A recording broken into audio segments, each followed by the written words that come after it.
Okay, and now we move on to the concepts of mutuality and orchestration. These are really important concepts in the context of ecosystems. So, what are we dealing with here? Mutuality. What exactly is mutuality?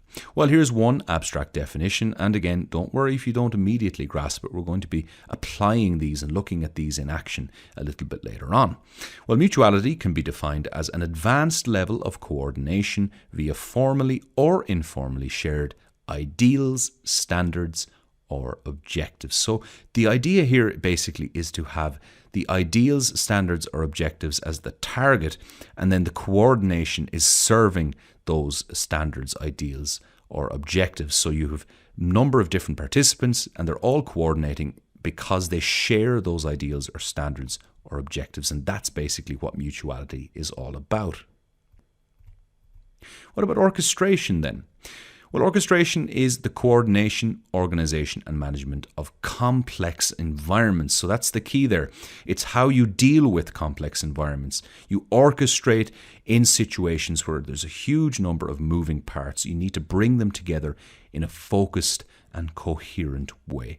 So mutuality is about coming together in the interests of shared ideals, standards, or objectives. And then orchestration is about how you deal with a complex environment in, for example, an ecosystem context. So orchestration and mutuality often go hand in hand, but they are distinct ideas.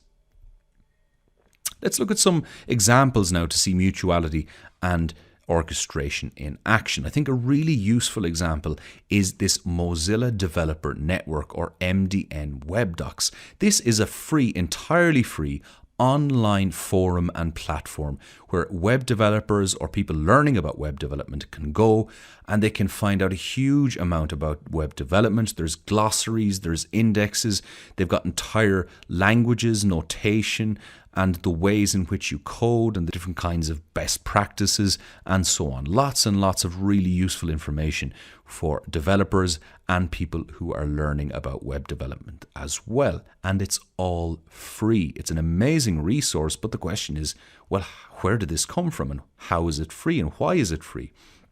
After all, you might be familiar with Mozilla. Mozilla is indeed a private company, and indeed they are a profit-making company. So the question then is, well, why exactly is Mozilla giving away all of this amazing material for free? Surely they could charge for this kind of thing. In the traditional view, that might be the case, but in the ecosystem environment, things are changing. So let's look in a little bit more detail at Mozilla Developers Network. It is now called MDN Web Docs, whereas before it was simply known as Mozilla Developers Network. So MDN Web Docs, it's a resource for developers maintained by the community of developers and technical writers, and hosting many documents on a wide variety of subjects, as I mentioned. In 2017, MDN Web Docs became the unified documentation of web technology for Google, Samsung, Microsoft, and Mozilla. Microsoft started redirecting pages from its own MSDN to MDN. So Microsoft had its own Microsoft Developers Network, but they've just started redirecting from their own website, their own pages, to the Mozilla Developers Network. So what's going on here? For example, Google is traditionally considered to be a direct competitor of Mozilla, and yet Google is actually sending people over and utilizing Mozilla's Developers Network. This is, in the traditional view, a very strange kind of behavior. Well, this, I think, is a perfect example of mutuality and orchestration in action. After all, mutuality is about an advanced level of coordination around a common goal. In this context, it's to improve web development. And standards, this is what we have here. Common languages, consistent notation and frameworks. That's what this is all about. It's about establishing those common web development languages, consistent notation and frameworks and guidelines. And so this is perfectly illustrative of mutuality in context in an ecosystem. And you have orchestration.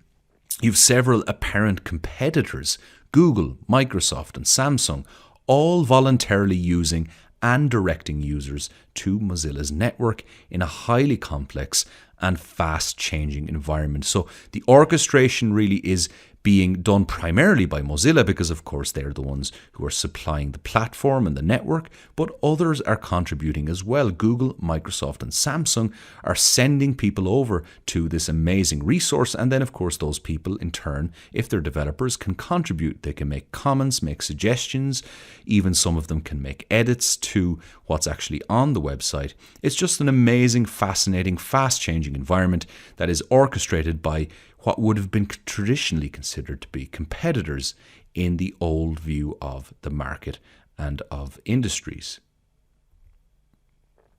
So what are some of the advantages and opportunities then of modern ecosystem business environments? Well, first of all, there's rapid sharing of new ideas in these kinds of ecosystems. The traditional adversarial approach meant that often rival companies would actively keep trade secrets from each other. This more open orientation, like we saw in context of Mozilla Developer Network, this orientation from all means everyone in the ecosystem benefits without anyone unfairly gaining an advantage over others.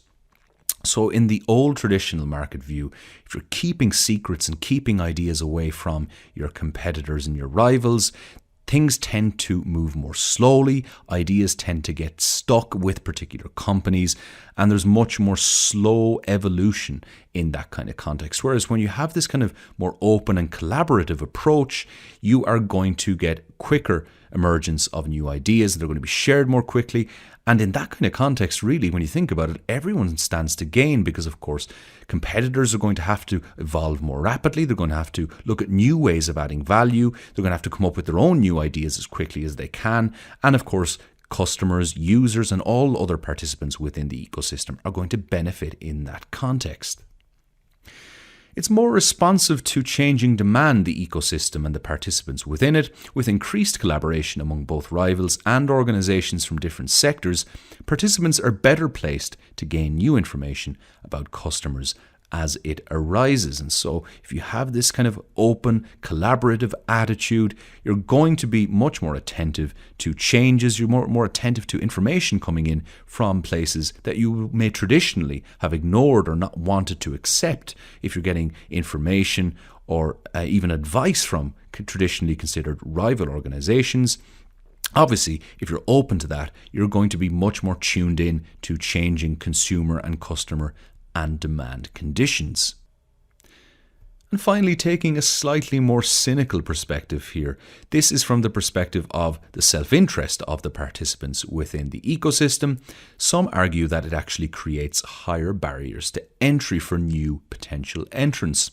This more cynical argument in favour of ecosystems from the perspective of incumbents is that the complexity of these networks and how quickly they move and change makes it difficult for new entrants to come in and make rapid inroads. So if you have these very well established kind of frameworks and networks with big organizations like we saw in the case of Google and Samsung and so on and so forth, it's going to make it a little bit more tricky perhaps for those new entrants to really make any progress because of course they're going to have to get into that very complex network and try and establish themselves, and there's all of these interconnections and interdependencies that have been built up over time in these ecosystems. And so for that reason, one could argue that from the perspective of those who are already involved in the ecosystem, it's an advantage that you're not going to get as many new entrants. There's a higher barrier to entry. But certainly I think the most important benefits and advantages and opportunities presented by the ecosystem perspective and the ecosystem environment is the rapid sharing of new ideas and more responsive organizations when it comes to the changes in demand. Okay, let's look now at digital business platforms. Again, we're going to start with a basic definition. What is a digital business platform? Digital business platform is basically a digital space or interface that serves or enables other products and or services. The best way to understand this, though, is with examples, and these are some of the more familiar cases of digital business platforms. You have Airbnb, for example, which is a place or a space, a virtual space where people who own apartments or have houses, for example, and want to rent out rooms rent out the entire apartments and houses in some cases, want to find people who are visiting, people who are looking for a couple of nights stay or a few nights stay in an apartment, a room, or a house. It brings them together and it takes a little commission on the side for itself, of course. But it's a really, really useful platform. And of course, it has revolutionized the whole industry, hotel industry, the accommodation industry, and it really has disrupted it very, very systematically. Then you have another digital business platform like Shopify, for example. This is a really useful e-commerce platform where people can come and create websites to sell their various goods and services. They can sell physical goods, they can sell digital goods, they can sell services, and so on and so forth. And it's a really, really dynamic and constantly updating platform. It's a digital platform. It's a place and an interface where buyers and sellers can interact. And of course, then it also is linking up with distributors and so on. So why are digital business platforms, or DBPs, important when it comes to ecosystems? Well, one reason is because they rapidly render traditional firms and middlemen obsolete.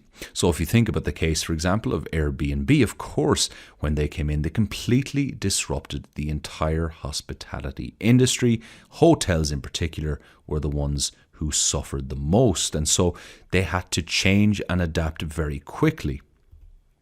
Another reason is because these DBPs, or digital business platforms, often lower transaction costs, and this in turn allows then for easier collaboration amongst participants within an ecosystem. So again, thinking about Shopify, thinking about Airbnb, they bring buyers and sellers, they bring participants together in ways that have lower transaction costs. You're not searching for people as much. You're not having to do a lot of the legwork yourself in order to connect with the people that you need to connect with in order to either create value or benefit from value. For those two reasons, particularly digital business platforms are very important in the context of ecosystems. So let's take a look now at value creation in the context of ecosystems. We'll start first of all with how we view value creation in the traditional view of markets and industries.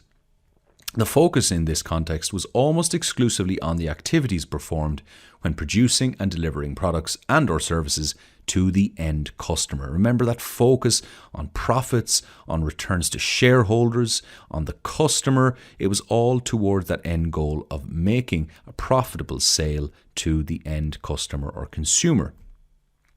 Porter's value chain, of course, was a very useful model for capturing this traditional perspective. So let's just take a quick review here of Porter's value chain. You remember you had your support activities, which involved things like the firm infrastructure, human resource management, technology development, and procurement. And then you had the primary activities: inbound logistics, operations, outbound logistics, marketing and sales, and service. And then, of course, you had the margin. And this margin then is the surplus the customer is willing to pay over the cost to the organization of obtaining resource and labor inputs and conducting value-adding activities. And the idea is all along the way, in all of those activities, you want to be contributing to the value at the end of the process. You're creating as much value as you possibly can for the end customer or consumer, and thereby increasing your margin. And then you had Porter's Value Network, which was related to this. The Porter's Value Network was very basically put, it's all of the different value chains of all of the participants within the traditional industry. So a value network consists of a product being exchanged between parties in a sequential order. As the product passes through each stage, each participant undertakes to add value to the end product. And so through all of these different value chains, again, the idea is that you want to create as much margin as possible, which will create in turn as much value for the end customer and end consumer, and then of course correspondingly as much profit as possible for those firms that are serving that end customer. So value creation in the ecosystem is a slightly different ballgame. Value creation in ecosystems is less linear and often transcends the simple buyer-seller model or the profit motive paradigm. The ecosystem perspective encourages a more long-term view, creating value for all ecosystem participants, even sometimes potential or apparent competitors. These may at first seem against one's own best interests, but if we look at some examples, they illustrate why exactly it is not the case.